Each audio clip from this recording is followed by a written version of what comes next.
హిందూపురం మున్సిపాలిటీలో టీడీపీ కుట్ర రాజకీయాలకు పాల్పడింది. ఎమ్మెల్యే నందమూరి బాలకృష్ణ దగ్గరుండి కౌన్సిలర్లను భయభ్రాంతులకు గురి చేసేలా మాట్లాడారు. హిందూపురం మున్సిపాలిటీలోని 38 వార్డులకు గాను గత ఎన్నికల్లో వైఎస్ఆర్సీపీ 30, టీడీపీ 6, ఎంఐఎం 1, బీజేపీ 1 గెలుపొందాయి. అయితే నేడు జరిగిన ఎన్నికల్లో 23 మంది టీడీపీకి మద్దతు ఇవ్వగా 14 మంది వైఎస్ఆర్సీపీకి మద్దతు ఇచ్చారు. దీంతో టీడీపీ అభ్యర్థి డి రమేష్ కుమార్ చైర్మన్గా ఎన్నికయ్యారు. దీనిపై హిందూపురం వైఎస్ఆర్సీపీ కన్వీనర్ దీపిక మాట్లాడుతూ తమ పార్టీ కౌన్సిలర్లను ప్రలోభాలతో బాలకృష్ణ టీడీపీ వైపు తిప్పుకోవడం హేయమైన చర్య అని ఆగ్రహం వ్యక్తం చేశారు. ఈరోజు హిందూపూర్ మున్సిపాలిటీ ఎలక్షన్స్ అనేది జరిగింది.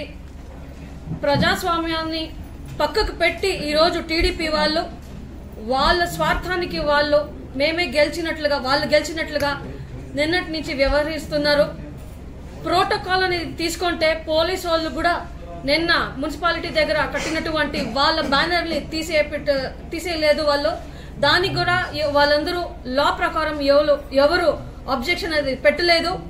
ఈ రోజు కూడా మన ప్రోటోకాల్ ఉన్న ఎమ్మెల్సీ అక్క గారు లోపలికి వెళ్తామంటే ప్రిసైడింగ్ ఆఫీసర్ పర్మిషన్ లేదు అని చెప్పినారు. కానీ అక్కడ ఉన్నటువంటి మనకి సీసీటీవీ ఫుటేజ్ ఇస్తే గానీ మేము ఒప్పుకోము, మీ వాళ్ళు ఎవరు లేరు అని టాక్స్ అయితే ఉన్నాయి, మీ వాళ్ళంతా ఉన్నారు అని